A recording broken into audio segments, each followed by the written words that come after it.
now the podcast starts. Hello, dear listener. Welcome to the podcast in which we talk about horror. Sometimes we talk about other things, and sometimes we swear.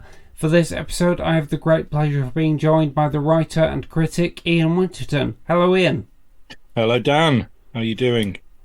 I'm very well, thank you. And as Ian suggested, I am Dan, also sometimes known as TD Velasquez. And here we're going to be talking about a missed classic. We've not done one of these in a while. One of the episodes where we choose a movie that is kind of iconic in the horror genre, but one or more of us on the show has not seen. Today we're going to be talking about a movie that Ian had never seen before, and it is an iconic slasher movie, 1984's A Nightmare on Elm Street, directed by Wes Craven. Now, just before we get into the discussion, I will warn you that it's probably going to be pretty spoilery. I will give a brief summary of the setup in case you're not familiar with the movie, and then we'll get into talking about it. So this movie is probably the most famous creation to come from Wes Craven, but it wasn't his first film by a long way, nor was it his last. His other kind of iconic earlier horror movies were things like The Hills Have Eyes, which I've never seen, and Last House on the Left, and then later on in his career he created and directed most of the Scream franchise. But A Nightmare on Elm Street was one that he created but took on a life of its own and kind of became a franchise without him. The kids of Elm Street don't know it yet, but something is coming to get them. There's something out there, isn't there?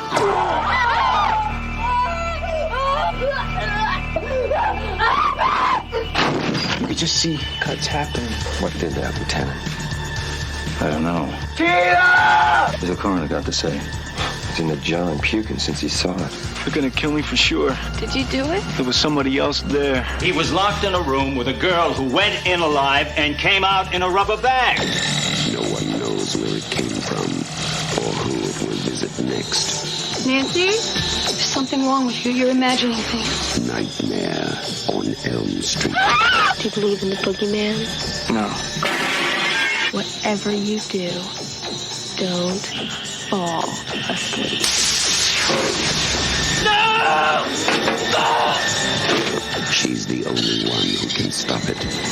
If she fails, I'm your boyfriend now, Nancy. no one will survive. Help me, please!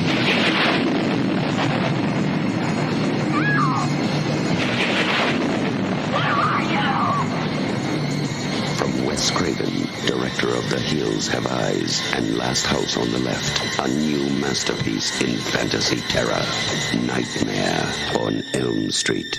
So in this movie, the 1984 original, there are four friends living on an unnamed street, I think, in this film. Although the movie's called A Nightmare on Elm Street, nobody actually says that the street's called Elm Street in this movie, but they do in the sequels. The four friends are Nancy, played by Heather Langenkamp, her boyfriend Glenn, played in his debut screen performance by Johnny Depp, and their friends Tina and Rod, played by Amanda Weiss and Nick Corey respectively. All of these teens are being plagued by bad dreams, featuring the terrifying figure of Fred Krueger, played by Robert Englund, a man whose scarred visage is only upstaged by his razor-tipped fingers. And I guess, this is the first spoiler, but it's something that happens 20 minutes into the film when Tina is actually killed during the course of one of her nightmares, that they start to realise that this man actually manifests a genuine threat to them in their real lives and not just their dreams. The movie also features veteran actors John Saxon as Nancy's father, Ronnie Blakely as her mother, and Robert Englund as Freddy Krueger, playing a role that was originally cast with David Warner, who had to drop out due to a scheduling conflict late in the day. But it's one of those instances where Englund created a character that would become iconic and that he would play for decades to come, and that really nobody else could play, although there was a remake in 2010 that nobody really wants to remember, in which the actor Jackie Earle Haley tried to take on the part. So that's the layup of the movie and a little bit about the people who made it. It is written as well as directed by Wes Craven, which is not true of all his famous movies. He didn't write everything. And it's, to his credit, it's a fairly unique concept, or it was at the time, for a slasher movie. Essentially, it's marked out as quite different from Halloween and Friday the 13th, as much as it is lumped in with them and borrows many of their conventions. So Ian, I'm really interested to hear your reaction to this, because I know you'd never seen it before, and you've been mentioning for a time that you weren't, you didn't really feel like you'd necessarily missed anything, but now we're going to find out whether you really did or not.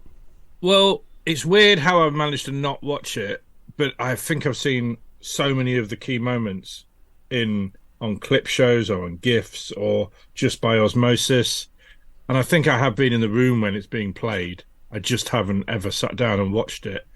I kind of just got that because we got a video recorder late, just in the sort of late 80s, and I just wasn't drawn to. I've never have been drawn to slasher movies. I'm much too clever for that. No, but if it hadn't been for this podcast, I probably wouldn't have watched Halloween, because I hadn't seen that before, had I? So there's just something about the slasher genre that, unless I watched it during the period when I was a dope smoking student, laughing at the screen, I didn't watch it in my childhood. And then I haven't bothered seeking them out afterwards. And I would say, there's lots to talk about with Freddy Krueger, with Nightmare on Elm Street. I would mostly say I don't think I have missed all that much. Right. Not that I hated it, but I don't feel like, oh my God, I can't believe I didn't see this. Whereas with Halloween, I did feel a little bit like, I think Halloween has aged hugely more. It's aged better, far more than Nightmare on Elm Street, which I thought was just a bit silly and not very scary. I was expecting it to be scary. I mean, my wife, when I said I was watching it, she was like, "Oh my God, I'm going to rewatch that with you then," because me and my girlfriends, we used to watch all the Freddy Krueger movies, and they scared us so much, and we were screaming. And then she started watching it, and she just went, "This isn't scary at all. What is this? Is this the same movie?" And my horror-averse wife didn't find it scary at all. She just found it very silly. And then she realised she was about 10 or 11 when she last watched it. Right. And I do feel like compared to other movies, this is very much a movie that if you're 10 or 11, it might be scary. I don't know. There's something about it that's just, I don't know. I didn't find it horrific or gory or... there were lots of effective things about it. I was impressed to begin with. Like, there was something kind of dirty and grimy about when we first see him putting his gloves together. That felt like, oh, he's a real nutter who's making this glove, and that's quite a nasty idea. And then the first kill with Tina being dragged all over the bedroom and everything, that was really effective. Yeah, that's an amazing scene, I think. Yeah, no, it's brilliant. And if it had stayed at that level, I think it would deserve to be the classic that its reputation has got it at. And obviously the design of Freddy's quite good as well. But I wonder if how much of it is because of the sequels. Just seeing this movie, he's become this icon because he's been repeated over and over. But if you actually just watch this movie, you don't see him very much, and one of the first times you do see him, he's got his big, long, stupid arms, and it's weird because they haven't established what he looks like properly yet. Yeah, and they give him big, long, stupid arms. And then he's just kind of funny. And it's but it's not like a Sam Raimi or a Peter Jackson where the funniness and the goriness is part of the humor. This is like, I don't know, thinks it's scary but isn't, and I don't know.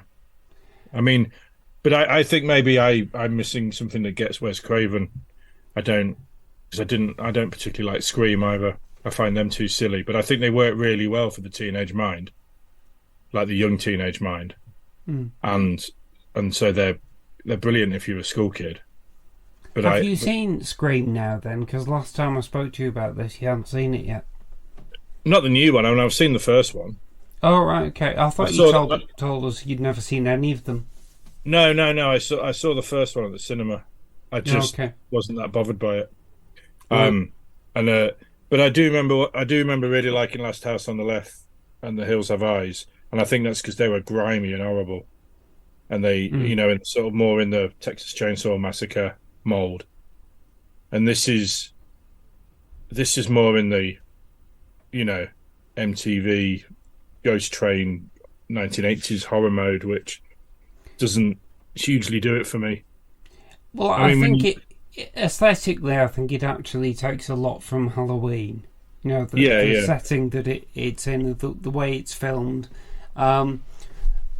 It doesn't feel like that, which is largely because of the musical score. I think that.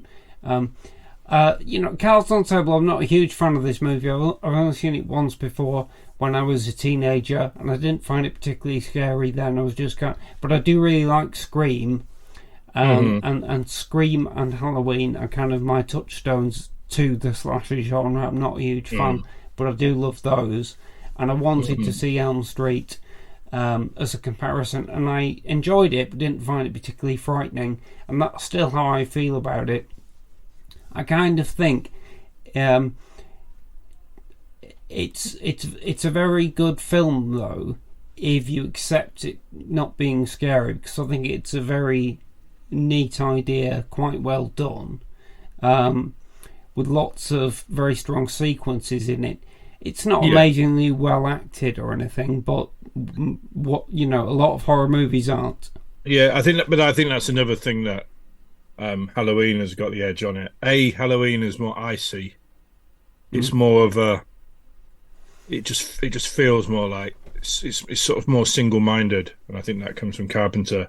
And then he's cast Jamie Lee Curtis, who, Heather Langenkamp is now Jamie Lee Curtis. I mean, no, I was surprised.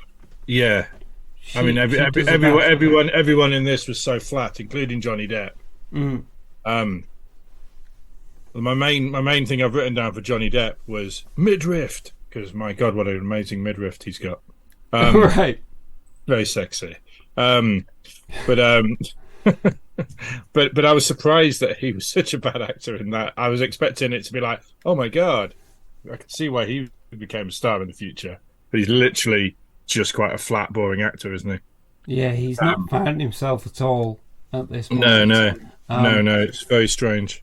But I do think that if you had I think Heather Langenkamp's pretty good. She's all right as a lead, but she's not Jamie Lee Curtis, and the music is not the iconic horror score that Halloween has, or even that Phantasma has. I think this movie would, and I realise it's a low budget film, and it's got one of those cheap synth scores that's trying to sound big and exciting, and also a bit poppy, a bit rocky. Yeah, but it just needs something a bit more robust than that. And maybe a great theme song to lift it up. But if it had those things, I think it could be a great film, because I do think it's a good story. Well, it's obviously got a lot of promise, and it was of its time, and it did drive me along. I didn't like turn it off or get bored. But it did keep reminding me of superior movies that were made sort of by first-time directors or early career directors, like Terminator and Halloween. It was, it's that sort of it's that early 80s thing. But I've always, I don't know, Freddy Krueger, I just think if someone should remake him, but not remake it as a kids slasher movie, like, because he's a brilliant creation. Yeah. If they focused on the fact that he's horrible and he's got rusty razors on his gloves and it's just very grim. It sounds grim and it could be brilliantly scary, and it just, based on this, it just isn't. And what I've seen of the others, they get even more poppy and latexy and CGI later, don't they? Well, let's just touch on the wider franchise thing then, because I haven't seen any of the sequels, but there has just been a couple of videos released by RedLetterMedia, and I'll put links in the show notes for them. And I watched those videos, and they're a rundown of the whole franchise, and I found them to make me much more interested in the whole series than I thought I was, because the sequels seem to spin interesting variations on the themes. They kind of add to the mythology of Freddy, which, any sequel, especially in the horror genre, will do. But this character, who is kind of a ghost, and it's all about the kind of muddy history of his horrible crimes. His character kind of lends itself to being mythologized in a way that Michael Myers doesn't, for instance, where the character is better the less you know about him. Yeah. And also they all seem to be, the sequels seem to be kind of very character based. A theme seems to emerge whereby it's not just that Freddy invades people's dreams, it's that in doing so he forces them to confront their greatest fears. So they all have to be kind of quite distinctly drawn in terms of what motivates them as people, and therefore, apparently you do get it looks to me from the clips I've seen like you get a succession of fun character stuff, which is unusual. And from those videos, the only Duff film in the whole series, they said, was the 6th one, which is Freddy's Dead, The Final Nightmare, directed by Rachel Talalay, which doesn't seem to have a very good script. But all the other films kind of have fun ideas to them. And I did start to watch the first sequel, which is Freddy's Revenge, directed by Jack Shoulder. And that movie has a much better musical score. Its music is by Christopher Young, who did the scores to Hellraiser, first couple of films. And it's amazing how different it feels and kind of more effective as a horror movie just for having that. It's not it doesn't have any input by Wes Craven, and it feels very much like a quickie sequel that was rushed out before they knew what they really had, because it doesn't have any of the stuff in it about Freddy only existing in your dreams. He seems to be a kind of ill-defined catch-all sort of ghost. Sometimes he can physically affect things, sometimes he can't. He can possess people. He kind of whispers into people's minds and influences characters, and all. So it's kind of really vaguely done as a story, but at the same time, there's something quite effective as traditional horror in it, and I'm quite enjoying it, although I haven't seen it all yet.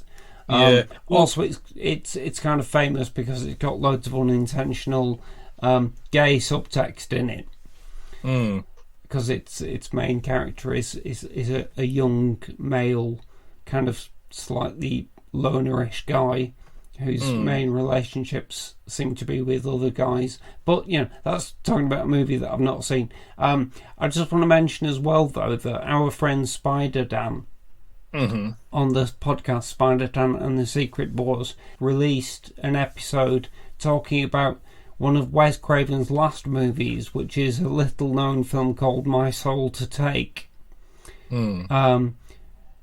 whose title is taken from the traditional bedside prayer that is said in this movie, which I quite liked. And it was because of because of the Red Letter Media video and also listening to Dan's podcast that I thought I'm in the mood for some Wes Craven. So then when you suggested that we do this, I was quite keen to do it. Yeah. The thing is, Wes Craven is in this strange position that he came to filmmaking relatively late in life. He'd already had a career as a teacher beforehand, but most of the horror movies he's made have been about teenagers, and he's had to try and, as an aging man, kind of write material for teenagers, and apparently it gets more and more awkward as it goes along. Yeah. But I would say at least these teenagers did feel young. Yes. Which was effective until we got to the bath scene, and then I was like, that's dodgy as hell. Right. Why has he directed her to lie in a bath with her legs apart? So Freddy's hand can come up between her legs. That felt very dodgy to me watching it. But just getting it back to a sort of on a very basic level. One thing we always get asked when we're writing scripts is why is this story happening now? There's no particular reason for Freddy Krueger to be, attacking these children now, is there? Well, again, this is addressed in. I was going to say because it's addressed in the Red Letter Media thing, because apparently in the original script, it's kind of more specific that he was a child molester, and they put in details that he. Well, yeah, but they say that in this version. Well, no, they don't say molester, and they don't. There's a specific detail that's left out because, late in the day, the producers got the collywobbles. I thought we'd better leave this vaguer. Originally, Freddy had murdered the older siblings of all the main characters when they were very young, so they don't remember it. Oh, I see. But he's now waiting for them to grow to be the appropriate age for him to take them as well. But then they decided we're going to lose all the material about the siblings, so therefore that justification isn't there. But there is that they did shoot those scenes, and I think on the Blu-rays there are some cut scenes in which Ronnie Blakely's character tells Nancy about her older brother or sister who died. So, but there's no justification. That would make more sense as to why they were the parents that decided to burn Freddy alive. If it was their children that had been killed, because as it is in this version, they're just a bunch of vengeful vigilantes who decide to who haven't been affected themselves, but neighbourhood kids have been killed. But so that would make more sense. Strange decisions. I think it would probably. I don't know for certain, but I think it might have also played into the fact that Nancy's parents are kind of estranged, aren't they? And also her mother is drinking all the time, so they've clearly been damaged by personal experience. I mean, I guess all that's still in there a little bit, but that's it's strange with these movies because obviously they made it a clip. It's a bit like when you're going back over old Doctor Who and stuff. It's like, God, these movies were made really fast, and they made some duff decisions in the heat of the moment, or producers did, or whatever happened. But that would be much better if they had a little bit more reason for these things to be happening, and for them to be happening now. But it's a strange old thing.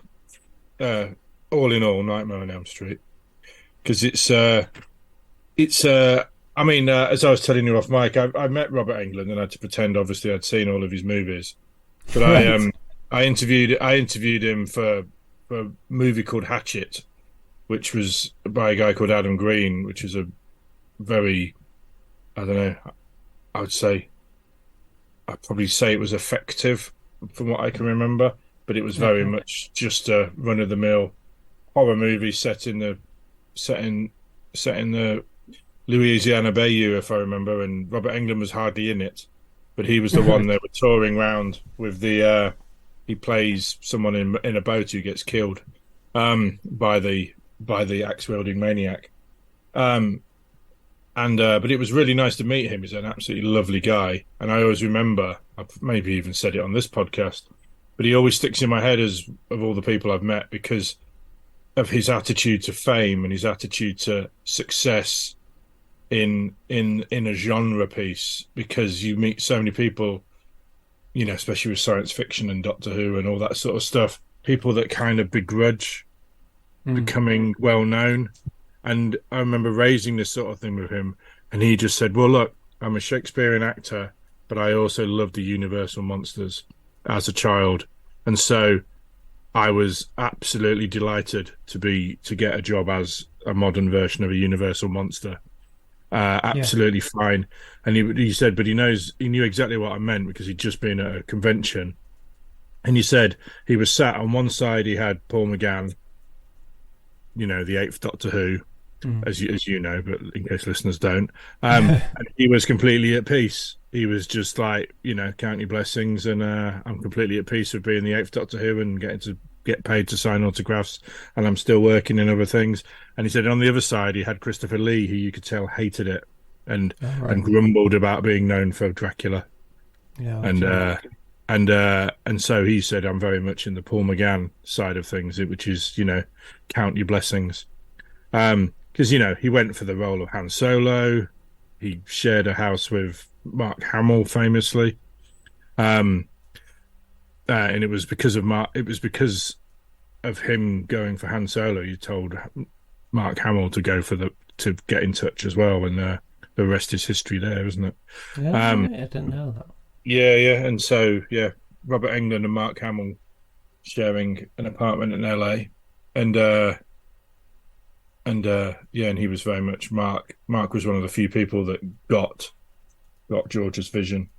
Everyone else was rumbling around about it. Yet again, these grumbling actors, he's very much on the side of the actors that don't grumble, that just count their blessings, which I think was interesting. But yeah, I mean, I'm not in a hurry to go and see other Nightmare on Elm Street movies because I think there's so many other things to watch, but I could see. I mean, in a way, I wanted to see a bit more of Freddy. I wanted to hear a bit more dialogue and back and forth from him. I think maybe they tried to do that in the remake, but I've not heard anything good about that movie either. No, but I wonder if in the sequels they lean into the fact that Robert Englund's actually a good actor and give him more menacing dialogue and things. It looks like he does, yeah. Because in this he just says, "I'm gonna split you in half," and various things like that. I mean, you haven't seen Hellraiser yet, have you, Ian, the original? No, just the remake, which was terrible, or the latest one. Well, we'll get to that sometime, hopefully. But it's funny that with Freddy, I had the same reaction as a teenager that I did with Pinhead, which is just finding him laughable on screen. Yeah. But I gradually fell in love with Hellraiser. It kind of got under my skin as a film, even though I thought the kind of iconic monster was a bit of a joke in it. Yeah. Whereas with Freddy, I just enjoyed the film. I found it kind of pleasant enough, but I had no particular desire to go back for it. I think I'm fairly positive about the movie as a whole. Like I say, I think it was a good story, quite effective, various really striking sequences. Tina's death kind of is my favourite bit, and it's a shame that that's kind of the first big set piece of the movie. But it's just the visual of Tina kind of being dragged across the ceiling, her red blood on the white ceiling, and it's brilliant, yeah. That's what really stuck with me as a teenager. Yeah, like I said, if they'd kept that up, but then the next kill is, I thought, there's going to be something. It's going to be an absolute bloodbath in that police cell, and then he just hangs himself. So it should escalate. Yeah, peaked too soon. I also think tonally, for me, it was. I mean, maybe they lean into this later because I always thought Freddy Krueger was quite funny, and this version, it's like, it's not got the chilliness of Halloween, but then it hasn't got the sort of, the kind of Evil Dead humor. Yeah, the Evil Dead Sam Raimi kind of vibe, and it has hints of that. You don't need a stretcher up there; you need a mop. Right, yeah. And actually, Nancy actually watches Evil Dead, doesn't she, in the movie? Yeah, and it's a bit. It falls between two stools for me. But I could see why they went. We've got something here because Robert Englund, even if he's not given that much of a chance in this movie, I bet just working with him, they made them realize this Freddy Krueger could be a lot more than he is in this thing that's become a hit anyway. Because I imagine for young teens in 1984, this was a brilliant drive-in type movie to go and watch and have a big laugh at. And it does feel really fresh and different when most movies in the genre, I believe, having not seen most of them, have just been guy stabs girl again and again and again, and subjective camera work and all that. Whereas this movie has a really unique concept. The idea of a killer who can only attack you in your dreams, and how do you work with that?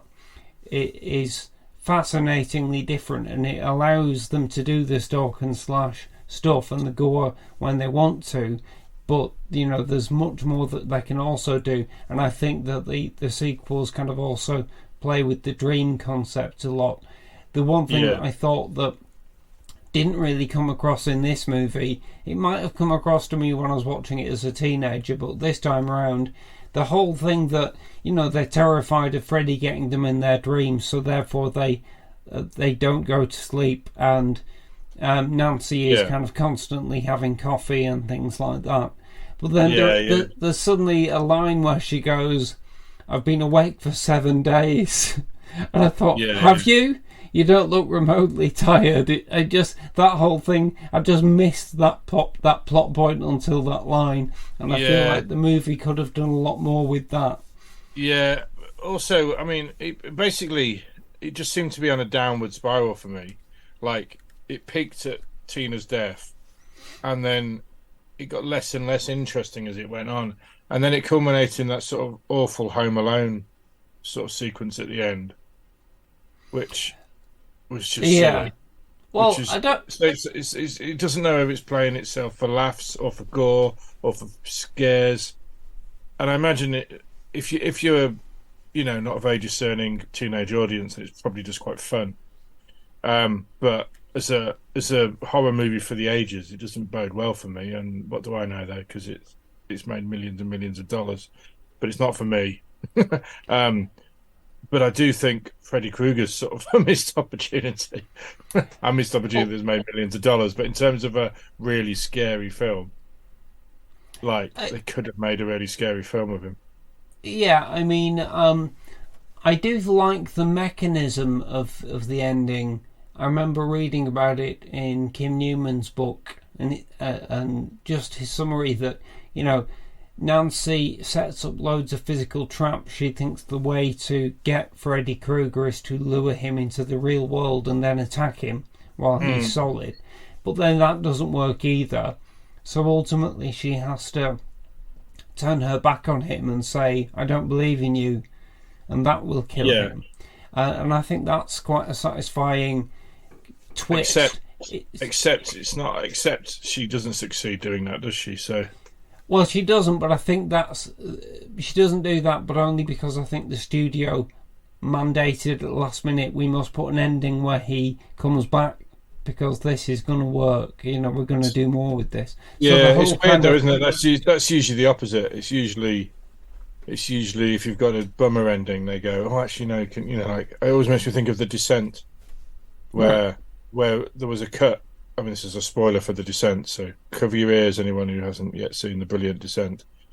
But you know the bit at the end of The Descent where she thinks she's escaped, and then they go all the way back, and she's still down the cave, and she's just hallucinating. But apparently there was a release of that just had her escaping. Right. So I think the same as they did with Brazil and things like that. You know, people escape in a fantasy way, and then people are like, yeah, that's fine. The audience will go away happy. But in this, it was like the opposite. It was like, so you went through all that, you came up with a convincing way for her to beat the bad guy, and then for no particular reason, you haven't beaten the bad guy. So it felt kind of dissatisfying at the end. It was like, well, it's all just making it up as it goes along. Well, and that last scene is and it it looks so stupid. It just looks so stupid. The mum going through the door, yes, and the stupid car looks so stupid. And I just thought, well, at the very least, you'd want to see a close up of Freddy sticking his claws through someone, like. But they didn't. They just sort of had that weird car going off. Yeah. I mean, I don't know. I'll tell you what I found most I almost feel like about I'm being a bully on a movie that's done very well without me, and it's not for me. It's not for me at all.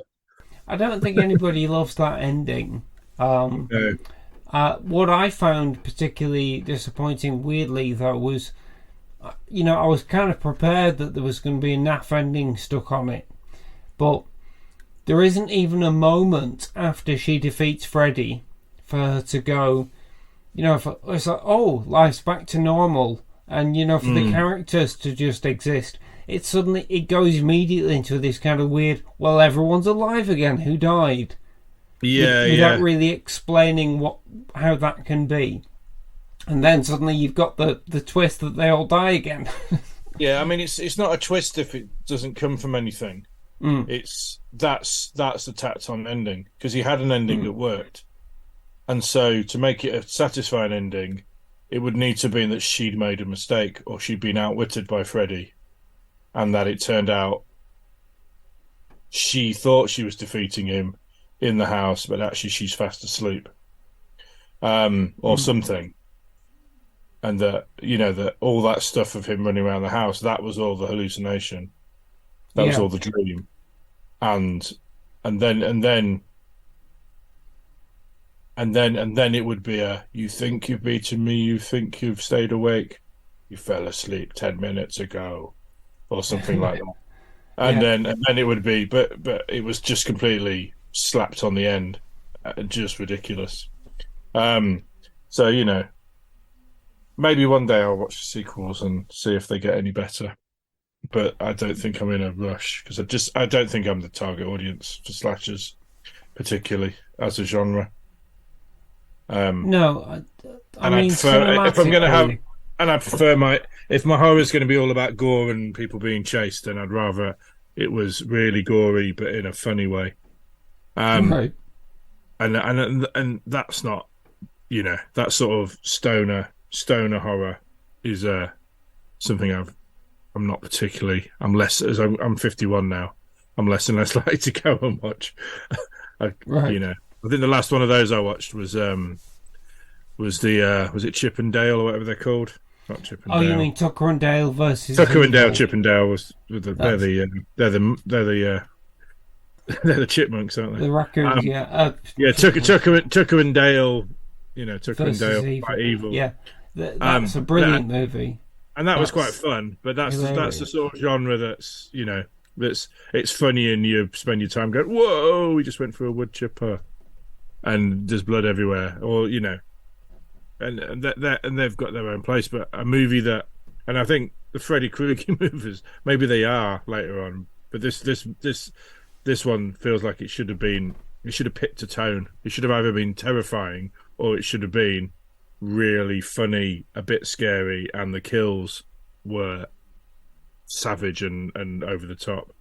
And it's kind of mostly not quite there in either regard for me. Maybe if you're 11, like I said. Well, Or it's 1984 and you're a teenager. I don't think it grabs you, but I think if you're in a charitable mood, I think it's possible to find it enjoyable, as I did, as just a kind of a story. I did find it. I didn't mind it. But there were holes in it. Like you say, the holes sound like somebody who doesn't know a lot about story ended up taking chunks out of it and then adding a stupid bit on the end, and ruining the film, or making it worse anyway. That might be the producer Robert Shea, unfortunately, bless him, who produced the whole series and of course went on to produce the Lord of the Rings movies. Right. There's a quote from England that I always remember where he said, "New Line cinema is entirely based on the blood of Freddy Krueger's victims." And it was that studio was nothing before this movie, and that franchise created them and brought them to the point where they could, attempt one of the most mega franchises of all, 20 years later. And I shall forgive them for that then, because they're amazing films. And I think that from the bit that I've seen of the second Freddy film, the only continuity crew member on it is Robert Shea, and I get the strong sense that even he didn't really know what they'd made in Nightmare on Elm Street, and he was just trying to kind of hash together a follow-up. But as the franchise goes on, I mean, he does at least. I get the impression he's a cool guy, and he did do things like bring Wes Craven back to co-write the third film, which is co-written with Frank Darabont and directed by Chuck Russell, and they're a really good team because they did the remake of The Blob from the 80s. Right, so I think maybe that is one to watch. And then in 1994, Shea got Craven to come back as writer and director to do New Nightmare, which sounds like a really interesting movie. So I get the sense that there's a tension that develops, and there's push and pull between the idea of we've got to make one of these movies every year because it's the studio's lifeblood, and we're just not going to stop doing that for anything. But also there's kind of trying to reach out and do the right things, but circumstances doesn't always allow them to do that. So, but no, I mean, I feel like I might now go on to watch more of them. Not because I think there's a sense that there's a cinematic gold there, really, but they're kind of fun horror that I speak on the podcast a lot about how I have trouble watching horror stuff with my breakfast. A lot of my viewing is during breakfast. And there's something harmless fun about Elm Street which makes me feel like, no, this will be okay with breakfast. So I might just go ahead and watch the rest of them. Maybe you've made me, with Darabont being involved, you've made me think maybe number 3 might be just because of what he did with The Walking Dead, but also The Mist is just absolutely, that's one we should do in a future episode. I love The Mist. The Mist is fantastic. Absolutely love The Mist. I want to track down the black and white edit of it and watch that version. Oh wow! Because they did that for Blu-ray, and that sounds wonderful. But yeah, Elm Street 3 has Darabont, Russell, and it also has Craven and Langenkamp coming back, and it sounds like they're all, they're all better adjusted to what they've got. And they've kind of realised what the concept is. That'd be interesting to see and compare and contrast if they've sorted the tone out and given England some decent lines. And the third one is set around a clinic for children with sleeping disorders. Oh, right, It's got an idea that links it directly into the whole concept of Freddy Krueger. Yeah. So I think it's promising. I remember hearing years ago, I think it was somebody even in the playground or something, saying Freddy Krueger, either there's a bit you see it or you're just told that Freddy Krueger's mum was raped by 100 men or something. And was she a nun? That comes up in one of the later sequels. Yeah, yes. yeah, and that information stayed in my head. That's weird how much, for films I've never seen, how much of it's just been talked about in hushed tones during teenage years. Like that sort of, I mean, they are brilliantly adolescent films, and I guess that's why they work. And it's funny to watch, you know. Obviously, I was already aware of the references in Stranger Things and things from these movies, as well as all the other things that they're referencing. But it's just good to sort of finally see it and go, oh yeah, it really is a Stranger Things era with Nancy. Yes. Is she actually in Stranger Things? Oh, do you know what? I don't know. Because she is in Mike Flanagan's The Midnight Club. So she has she has come back. I didn't like The Midnight Club at all, I must admit. All right. I watched the first episode of it. Did not like it, but yeah, but there's one other thing I've got written down other than Johnny Depp's midriff. Is Right. is there's a slight little bit of Exorcist going on. I think in the I quite like the sort of supernatural. There's a demon, and I did like the fact that in a way, it works up to the midpoint for me, and not that the midpoint ruins it. It's just that the midpoint's really good, in that that's the point where the mum and the dad realise this is a supernatural thing, and everyone believes them, and they've had the medical stuff like they have in The Exorcist. They've had the sort of trying to get the medical explanation, and then there's their equivalent of Reagan with the crucifix. Which is the hat, which is slightly less memorable than Reagan with a crucifix, but yeah, is the hat with Freddy Krueger's name stitched in it. It's weird as well. He's never called Freddy Krueger, so that's how these things change through time. Yeah, he's Fred Krueger in the first. He's Fred Krueger, and it's weird how these.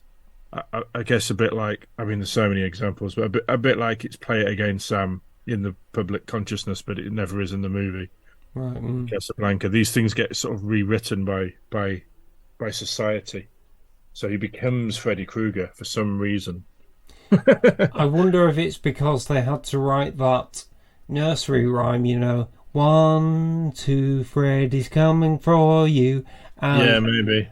They just changed it to Freddy because it scanned better, or maybe the word is actually Fred is coming for you, but people heard it as Freddy's coming for you. Yeah, yeah. And therefore it became Freddy, and then in the following movie, he is Freddy Krueger. Yeah. And that just kind of stuck. I also just realised today, isn't the villain in Last House on the Left called Krug?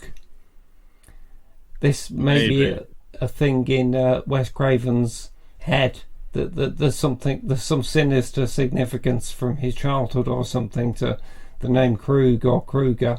It means hunter in German. Okay. I think I'm live googling. Actually, it's Jaeger, isn't it? Hunter in Germany. Oh, okay. Is Jaegerin? So maybe I'm wrong. But anyway, yeah, ignore that bit. But yeah. But it's like, it makes me think of Kruger National Park. So Right. Is that a national park? Yeah, in South Africa. Oh, right. I didn't know about it. Yeah. So it's you have the Krugerrands, the oh yeah, of course. And right. dodgy apartheid and stuff going on. But I don't think that factors in. The only thing that sort of factors in from outside the USA is it was it Vietnamese refugees that the whole idea was based on to start with. Was it? Yeah, they were having nightmares, and some of them died in their sleep because their nightmares were so bad that it killed them, kind of thing. Right. And I read I read yesterday that was the initial impetus for Craven to think of somebody stalking your nightmares. Right. Okay. But yeah, He was certainly a creator who took a lot of time to think on the political and social issues of the day in which he lived, and I think if it had been up to him, he'd have written more sober dramas addressing these themes. But kind of fate wanted him to make horror movies, and he ended up channeling, all his ideas into kind of slasher material. I say that, but he actually made loads and loads of horror movies and quite a wide mix of horror subgenres among them. So probably even wider than like John Carpenter did. So maybe it's unfair to pigeonhole him as a slasher creator primarily, even though that's what he's best known for. But he did, psychological horrors. He did monster movies. He did Vampire in Brooklyn with Eddie Murphy, which is a comedy horror. So he did do his best to try loads of different ideas. I remember watching is it The Children in the Walls? Did you do that? The People Under the Stairs. People Under the Stairs, not Children in the Walls. Yeah, because I remember enjoying that in the 90s. But as we've discovered from these podcasts, my taste in the 90s cannot be trusted. Well, I'd like to. That would be one. That would be a missed classic that I haven't seen, because people do really rate that, and I've never watched it. Yeah, I remember really liking it when I was but I was 20 or whatever, and it was the cinema. So, the same person who didn't rate Bram Stoker's Dracula, and now thinks it's so my brain can't be trusted. Well, maybe we'll find out one day. Maybe. Something else I've just been thinking about Wes Craven recently, coincidentally, is I've been watching a lot of and reading a lot about The Twilight Zone, and Craven was a key director in the 1980s revival of The Twilight Zone, but the reason he got involved with that, which was after Nightmare on Elm Street was made, was because he was a childhood fan of The Twilight Zone, and the last episode of The Twilight Zone I watched is a famous classic episode called The Monsters Are Due on Maple Street.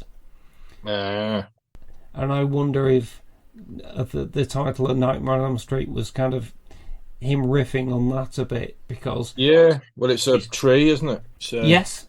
Elm and maple. And the fact that the street is not named in the movie. So it does seem like he was just kind of grasping around for a good title at the end of the production, and he settled on A Nightmare on Elm Street, which is a great title actually. So yeah. Is there anything else we think we can say about A Nightmare on Elm Street, or have we covered it? No, I don't think so. I mean, I think we've covered it in a... It was interesting to hear your take on it, Ian. When I watched it again myself, I thought, I don't think Ian will hate this, but I very much doubt he'll love it. Yeah, that's pretty much it. It's I wanted to force myself to have a hatred for it, because it might be more entertaining, or to absolutely love it. But to be honest, for me it would be a distinctly middle of the road 3 stars. Quite weird it became such a huge hit. But I wonder if the huge hit, there was something there, but also I think the people behind it probably went, Robert Englund, in between takes and stuff, they're probably going, God, he's really good. And let's keep this going. I think that's a fair theory. Yeah, I would say. I also think that there was the weird phenomena in the 80s of the mega books generating slasher movement. Every slasher movie did well, and this was one that had that plus a bit more. There's a bit more going on in Elm Street, so therefore it kind of becomes the king of the genre. Maybe. I think my final thought is I was thinking about the recent phenomenon of kind of requels where they, where they belatedly revive a franchise, probably calling the new film the same name as the original film, as they did with Halloween and Scream and Candyman. And I thought, surely A Nightmare on Elm Street is coming soon, because Heather Langenkamp is still around. It then did make me sad when I realised, but yeah, I mean, she's shown no disdain for the genre, and she's returned already several times to the franchise. But always when she returned, it was in tandem with Wes Craven writing and directing. And of course, now he's passed away. So if it did happen, it would be probably a cynical studio thing, which just has Heather Langenkamp's face on it. Yeah. And of course, might not have England either. No. Well, I mean, there's already been the 2010. So I really think they could, I think they could really make a really good scary movie with Nightmare on Elm Street if they went for a slightly different tone and made it scuzzy. If they sort of went for, I guess, Silence of the Lambs with supernatural elements, then, because you get a slight hint of all that right at the beginning with Freddy making his gloves. And you get the griminess and it's almost like if we had more of that we had at the beginning and like we said, Tina's death, if there was more of that kind of, it's almost I guess elements of The Exorcist in that it's naturalistic horror. That's what makes those sequences so effective, is they're supernatural but they're grimy and they're real, and then the rest of it is just a bit silly and he looks like he's running around the set of Thriller or something, right? And he's got it's all latex and he keeps showing her his blobby insides for some reason with the green blandy blub inside him. I never quite understood why that's in there. So. Interesting movie. But maybe you tempted me to watch number 3 at some point. Well, I always kind of thought at some point I'll get around to just watching the first one again and then the third one and then New Nightmare, which is Wes Craven's conclusion. But now, having seen all those clips on Red Letter Media, I think I might just watch all of them. I mean, even the one they said was really bad, which is the 6th one, has Roseanne Arnold and Tom Arnold in it. And Yaphet Kotto. It sounds like the most bizarre movie. So, I might go on this journey. I may report back on that if I continue down this path. But I think The People Under the Stairs is definitely one that sounds worth investigating. Let's try and go and have a look at that one then. So maybe that's a missed classic for the future.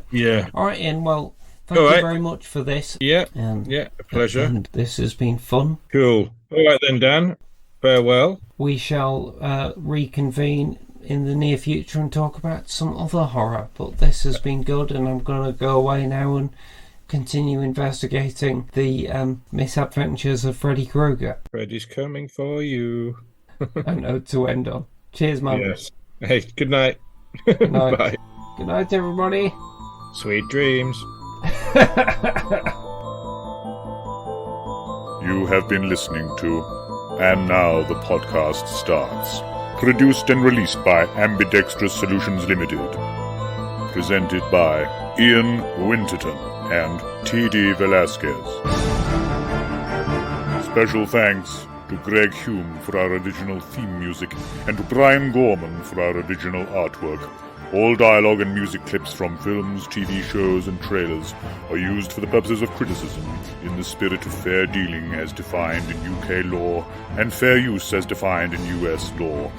No copyright infringement is intended.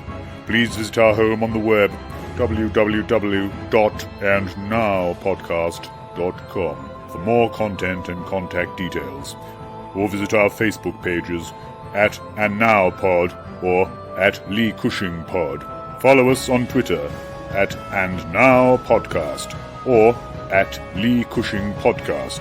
If you'd like to donate to us, please visit patreon.com/AndNowPodcast.